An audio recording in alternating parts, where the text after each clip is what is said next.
Boys, UFC Fight Night, Barboza versus Murphy just ended, and in my opinion, this wasn't that great of a card. It really got overshadowed by Fury versus Usyk, but regardless of that, we have every single winner on the card. We're going to go through the main card first, then into the prelims, and just quickly go through every single matchup I think is next for each winner. Starting with Lerone Murphy getting a dominant win over Edson Barboza. A really good showcasing for Murphy, showing that he should be in the top 15. I believe he's probably going to be ranked around maybe like 12 once he gets into the rankings. You know, in my prediction video, I was saying that Barboza, he's getting into his second prime. He's coming on that secret juice, but I don't know. Father Time definitely has caught up to him, unfortunately. He just didn't look good out there at all. He had like zero success other than that up kick. That honestly, I think put out Murphy for a few seconds. I'm not gonna lie. With that being said, someone a little bit more higher level, someone that we don't know if they're still, part of that elite level in this division.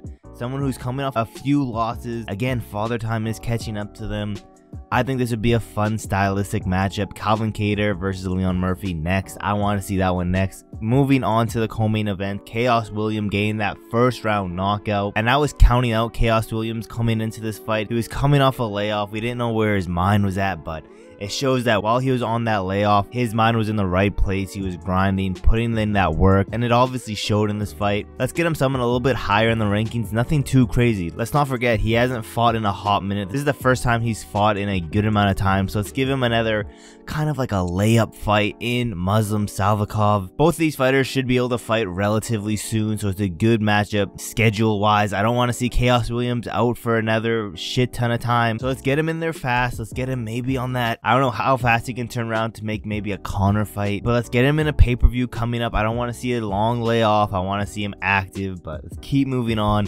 Themba, Gorimbo, a very boring decision win. Pretty much just controlled him, clinch work, a very wet blanket type of fight. Nothing too spectacular in my opinion. Let's give him someone a little bit higher up the rankings, someone a little bit better. Again, he didn't look that great in this performance, so I'm not going to bump him up. I'm not going to try to fast track him or any of that stuff. I'm giving him a realistic opponent that he could potentially beat. That's going to be Tim Means. Schedule wise, it should work out. Stylistic wise, I think this would be a fun matchup. And yeah, just a very disappointing fight from Themba, I'm not going to lie. But regardless, Adrian Yanez got the KO win in the first round like he was supposed to do against a layup opponents. Now, we're not going to do what we did before. We're not going to fast track him into the top 10, the top 15. We're not going to do that again. We need to build up some more confidence, but at the same time, we need to challenge him. I think as of right now, he's 1-2. So, we need to give him another win. Not a bounce back win, but it's still a win that's going to be somewhat competitive. I think Cody Stamann is a good fight for Adrian Yanez at this point. Cody Stamann looking decent in some of his fights, but pretty much this is just a test to see if Adrian Yanez is good enough to get into the higher level of this weight class. If not,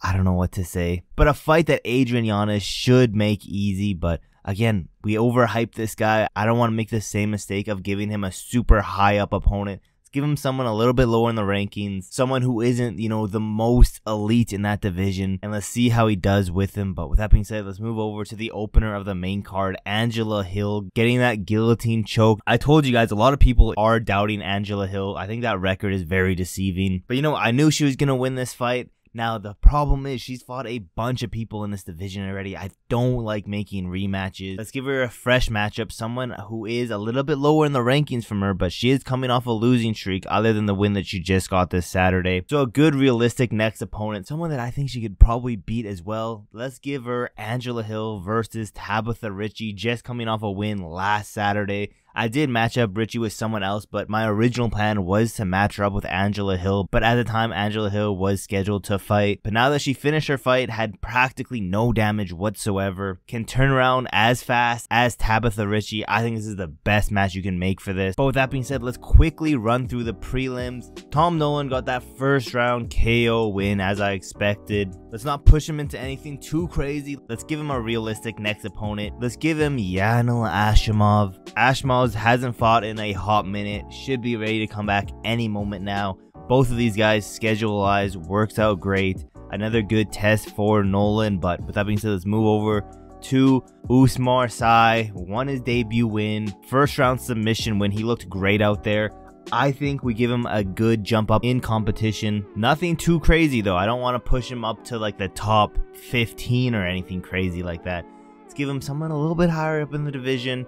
Someone that has a little bit more experience, but a fight that he should be able to win. I'm not saying he's gonna 100% run through this guy, but by the way he looked on Saturday, he should be able to get the win over the guy I'm gonna match him up against, which is Jimmy Crute. Very, very high experience level from Jimmy Crute compared to his last opponent. And right now we're just trying to match up side to people who have a little bit more experience in the octagon and just see how he fares against them. We don't want to bump him up anything too crazy. We want to gauge where his ceiling is right now, because honestly we can't really tell what his ceiling is when he fought someone like a Khaos. So with that being said, let's move over to Melissa Gatto. Got the first tit punch KO. She was looking really good in that fight, and like I said, she got the first ever women's titty punch KO. I'm surprised more women don't do that. I'm not gonna lie, I cannot wait for that to become the new meta in women's MMA. I can't wait for Joe Rogan to start talking about the titty punch like he does with a calf kick. And yeah, another good matchup for her. I want to see the battle of Melissas. So Melissa Gatto, I want her to take on Melissa Mullins. Scheduling wise, it works out. It's women's MMA. Who really cares at the end of the day? Let's move over to Abus Nurmagomedov. Getting the decision win here. He looked pretty good. He didn't gas out after round 1, which a lot of people were suspecting he would do.